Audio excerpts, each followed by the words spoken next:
Hey, personal health and wellness. Welcome to aerobic conditioning.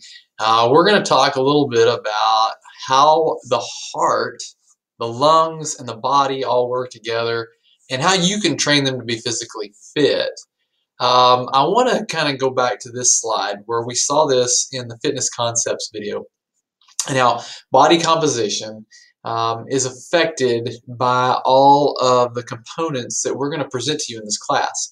Now, it kind of works like this. You're going to hear me pitch this several times, probably over the course of the next several modules, but you will exercise for one of two reasons. You will exercise because you want the aesthetic benefits, your body to look a certain way, or you will exercise because you want the health benefits.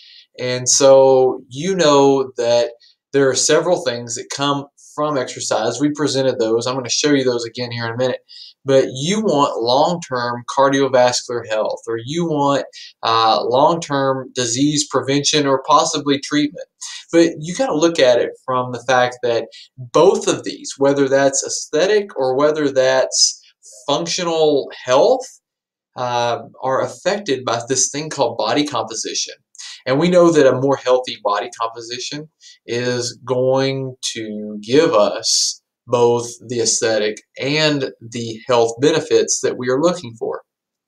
That's made up primarily of these three, or it's influenced by primarily by these three things: how often, how hard, and what type and how much time you spend doing aerobic conditioning or cardio or cardiovascular training, how much that you do of muscle strength and endurance training, and then how much flexibility that you spend in there. And these are the three modules that we focus on now. And again, I want to kind of bring this slide back up. All of the things that go down, just a quick look there again.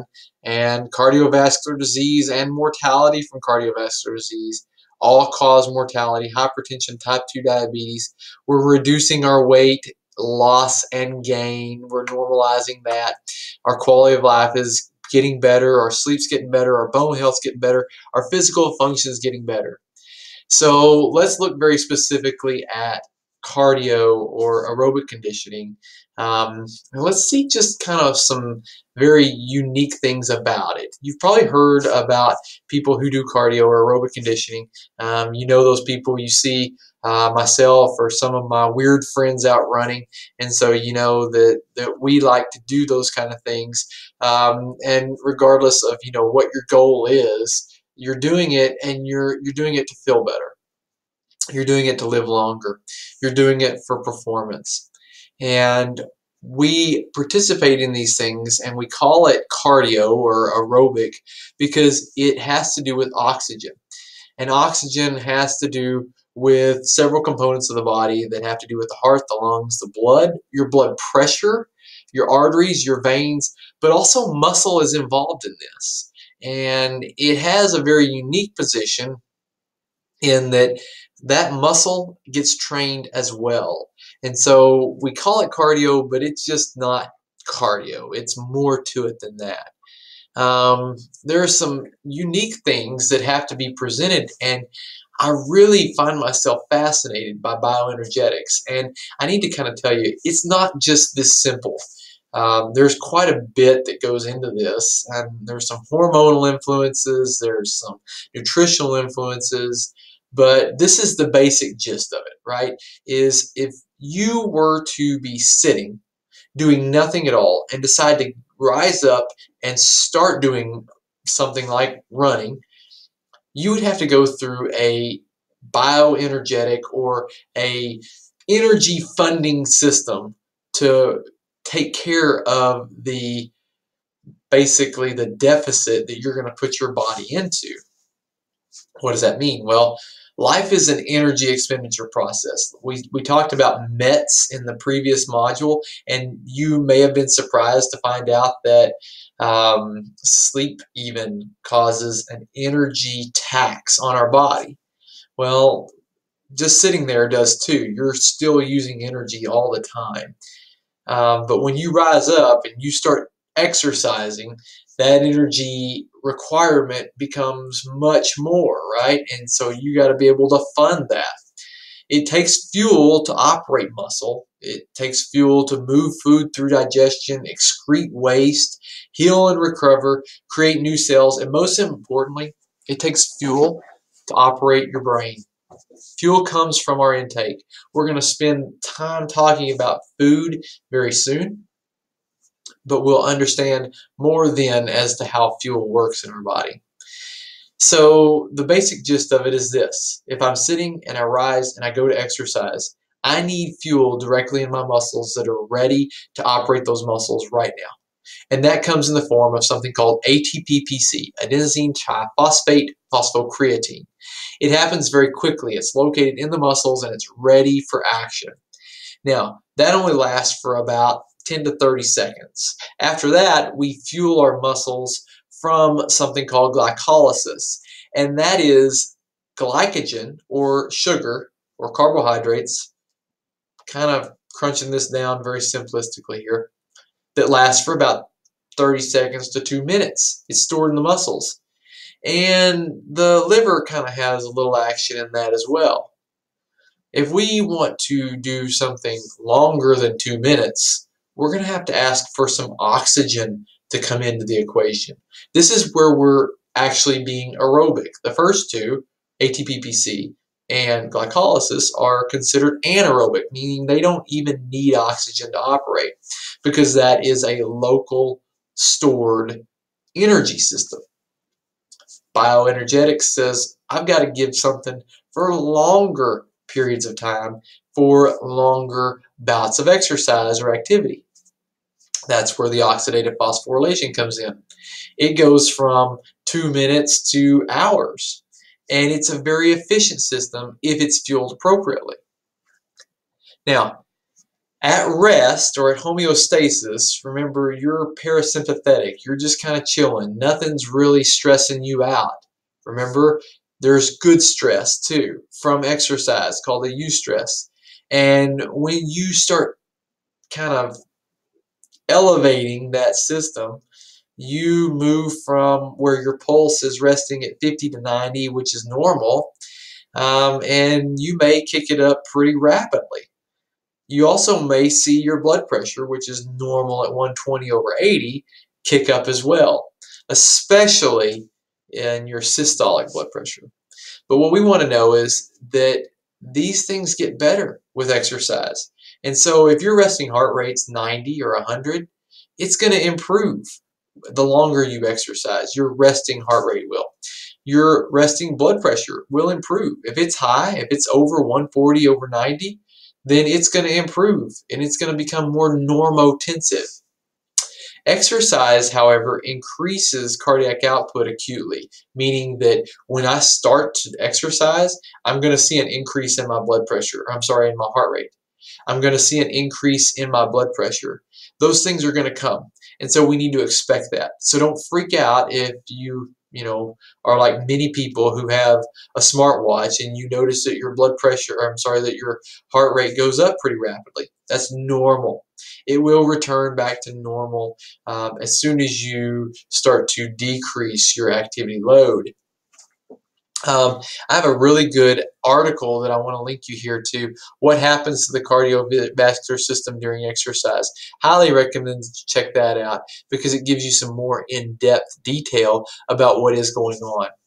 So some physiological responses or adaptations that occur, these are adaptations meaning these things take time but they do occur, is we have improved cardiac output. That means your blood that's going through your heart every minute actually gets better. Your heart rate starts to decrease over time because it becomes more efficient.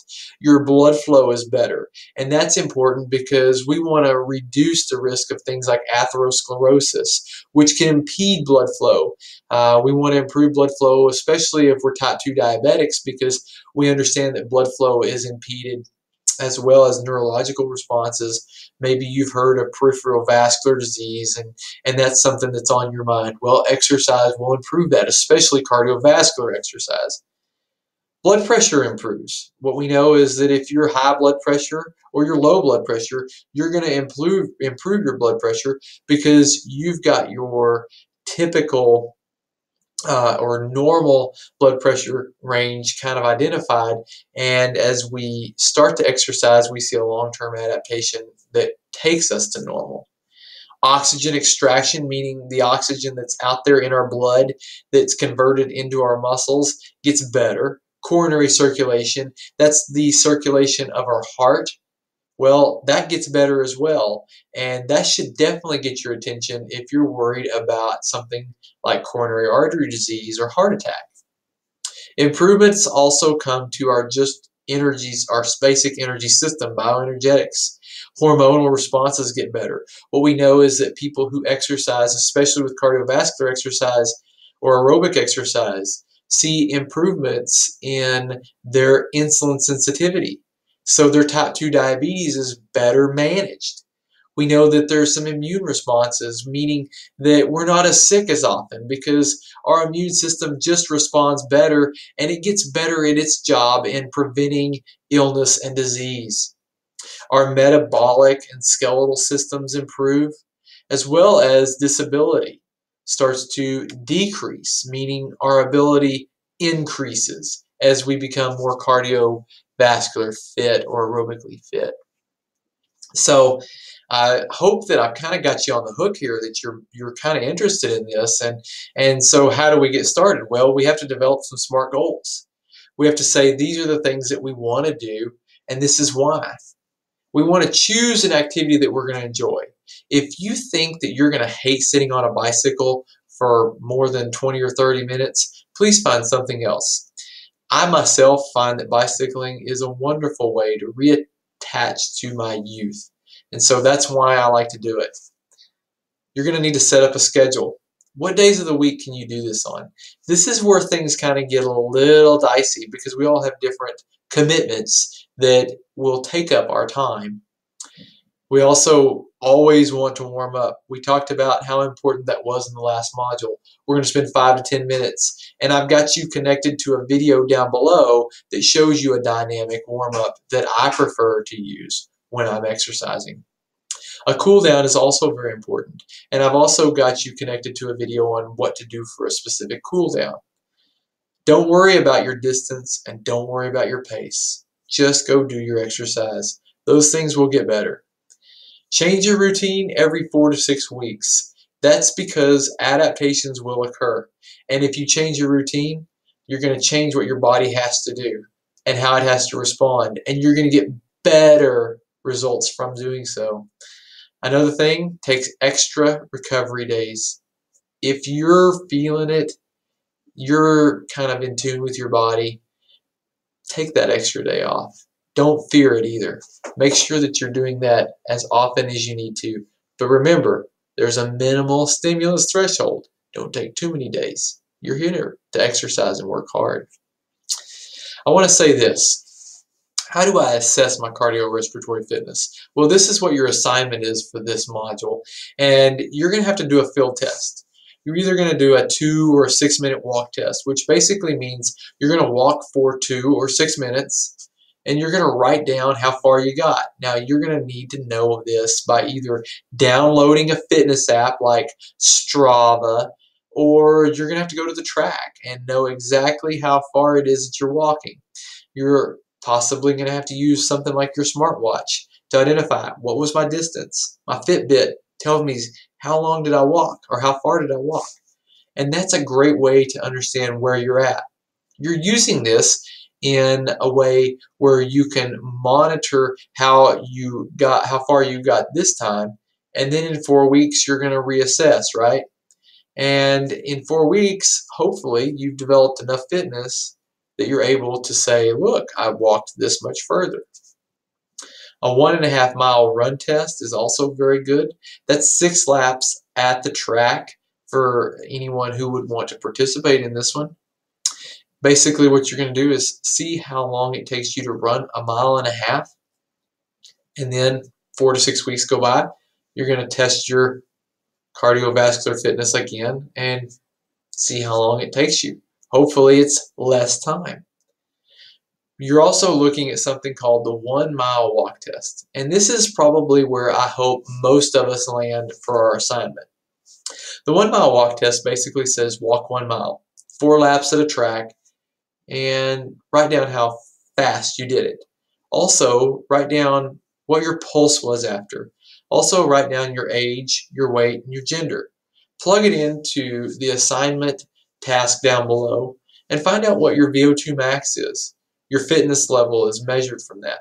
We're not going to talk about VO2 max in this class because it's kind of a higher level metric, but if you were looking to identify the gold standard of your fitness, then you would want to identify your VO2 max. It's kind of a fun thing that you can look at. It's not measured very accurately by this specific metric or test. You would want to do this in an exercise physiology lab if you were really seeking out what your true VO2 max is, but it's a good estimate, kind of a cool thing to do. Next, we want to look at how to assess for the layperson, and that is with something called your max heart rate. What you're going to do is you're going to take your age, you're going to subtract your age from 220. And that's not just an arbitrary number, but in all honesty, this is not the greatest metric out there for identifying what your max heart rate is.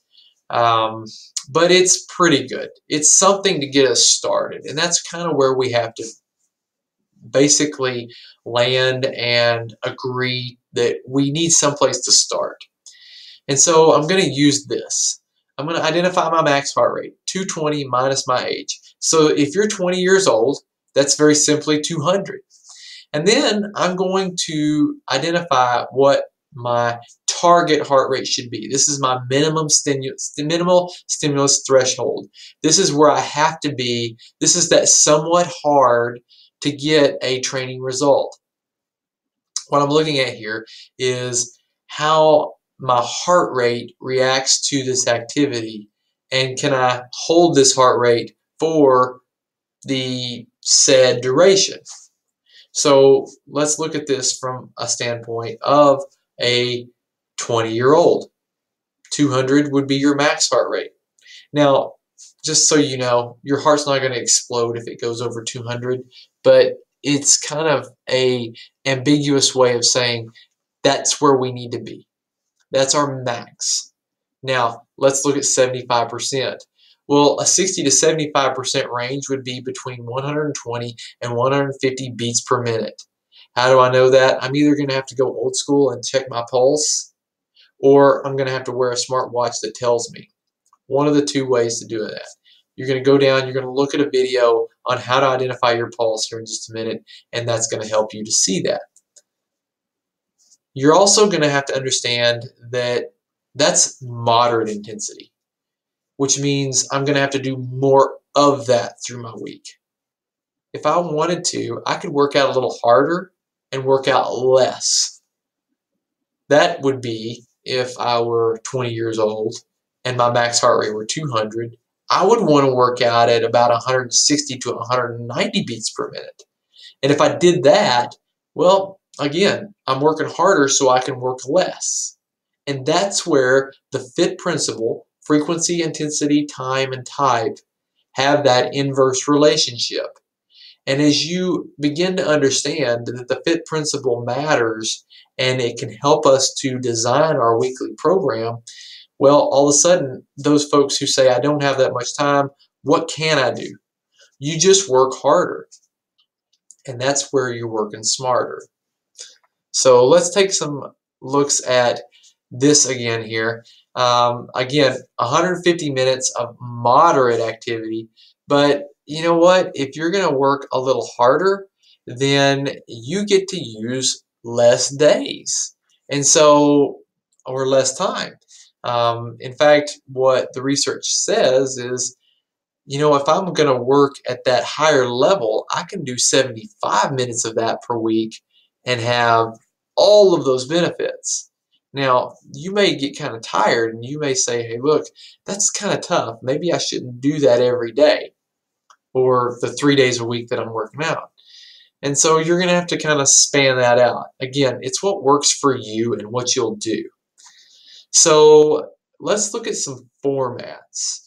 Number one here is a continuous format. That means that you're going to do your rhythmic activity. You're going to run, you're going to jog, you're going to swim, you're going to bike, and you're going to do that for 20 to 60 minutes at a time. Again, if I'm working harder, I'm closer to that 20 minutes. That means I'm at that that 80 to 90% of my max heart rate. But if I want to work a little less hard, 60 to 70%, 75% of my max heart rate, then I'm going to go closer to that 60 minutes. Again, let me say this and let me show you. We're looking at the 150 minutes per week. That's at a moderate intensity. I cut that in half if I'm going to vigorous. So I need to keep this all together. What is my intensity? That dictates my duration. What is my duration? That dictates my intensity. And so if I go to the gym and I'm feeling pretty spry and I get on the treadmill and I work at 80 to 90% of my figured max heart rate, well, then I can go less, about 20 minutes. And there's some other things we can do too. Let me show you this. 3 to 5 days a week is minimum recommendations for a continuous aerobic workout. Now, if you took your 150 minutes and you said, I'm going to work out for 3 days a week, that would mean you would have to do 50 minutes per session. If I were going to work out closer to 5 days a week, then I could cut that back and I could spend only 30 minutes doing that. And that's kind of the intensity and time that I'm going to work at. Optimal workout to improve cardiovascular health, though, is clearly a continuous workout. That means we're getting on the treadmill, we're going this heart rate for this long, and we're getting the results that we were looking to get. There's another workout that I'm really a fan of, and that's called an interval workout. An interval workout changes things in that you're going to work out really, really hard for just a little bit of time, and then you're going to have a little break, and then you're going to repeat it. And so your interval is literally a rest time. Now, if you're doing this, you're certainly going to get up closer to that harder, vigorous activity level.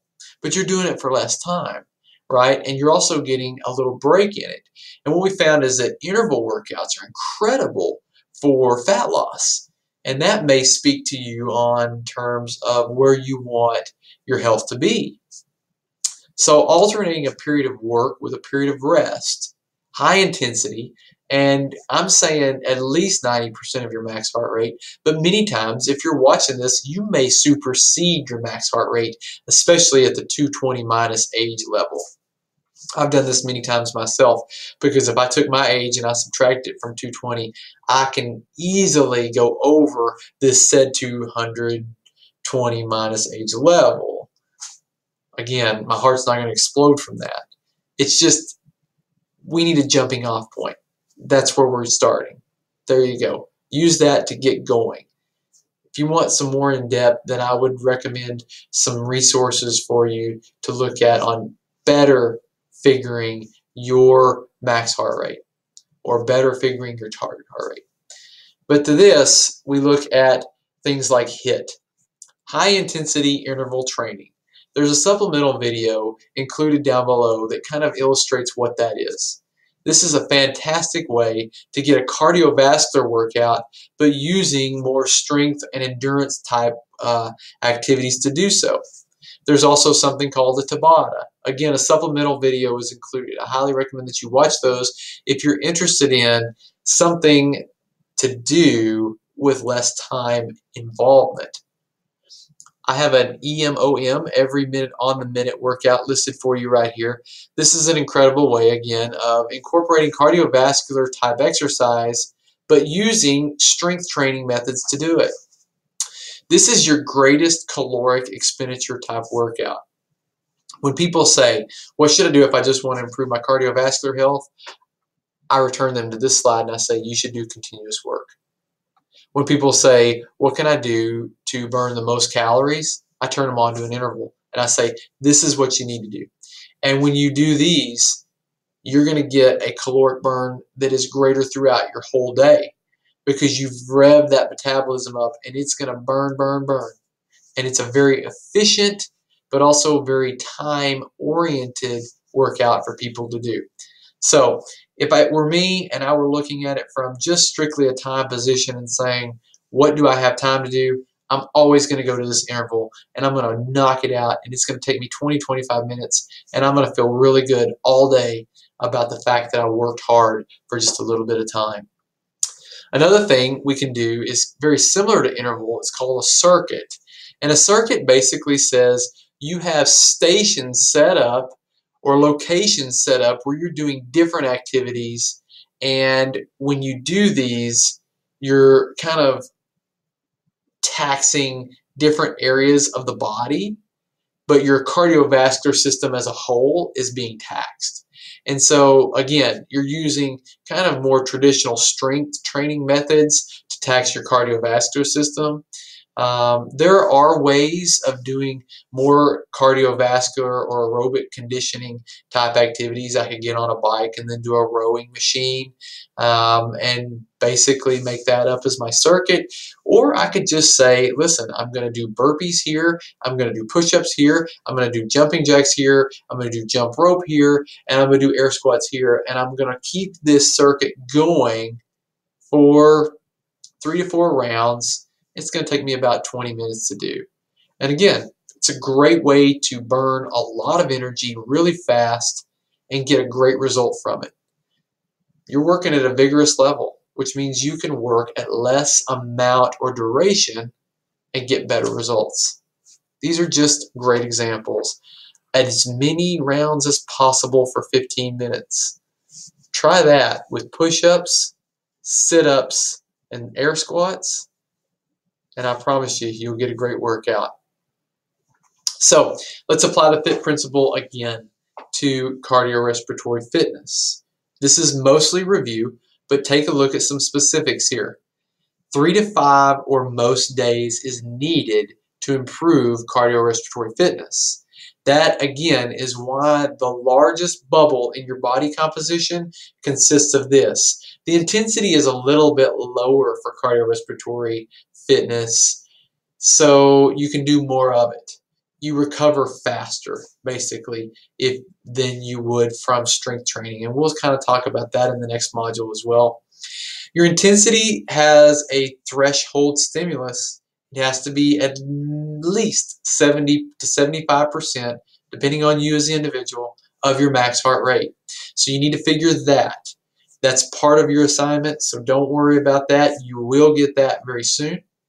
Your talk test, though, is one way of identifying if you're working hard enough to do that necessary work to get the stimulus threshold met.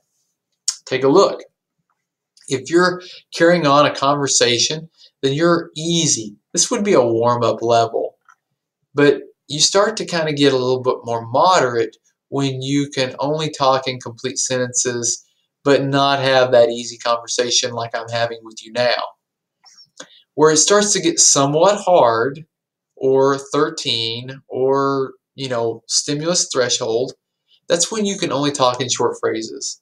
That's the kind of sweet spot that you want to get into for your aerobic fitness to improve. And then if you're going to do less time, like 20 minutes as opposed to 30 to 60, then you need to be breathless pretty much that whole time. No more words, or maybe only able to speak a word at a time.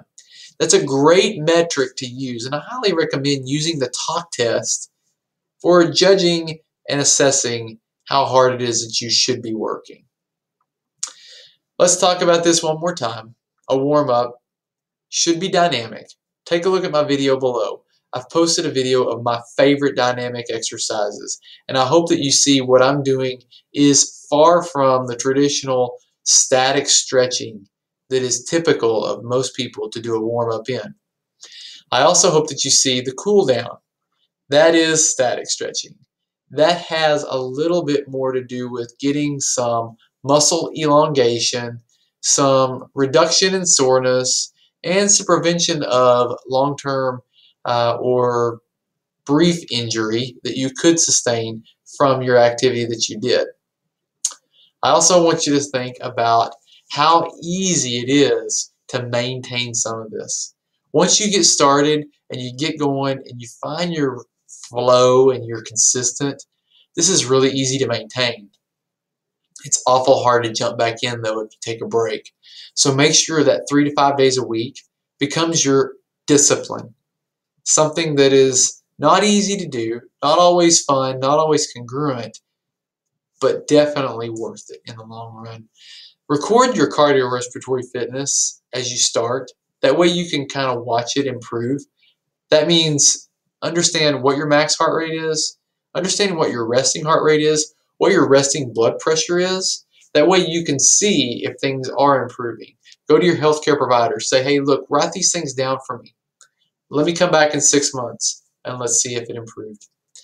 Periodically reassess by going through the 1.5 mile run test, your 1 mile walk test, or maybe you need to just do the 6-minute walk test. Whatever is appropriate for your current fitness level, that's what you need to do and repeat often so that you can assess how things are going. Take a look at our supplemental videos. Tell me some feedback by sending me an email about what you think, what you've learned. I hope to hear from you soon. Let me know what's going on. See you soon.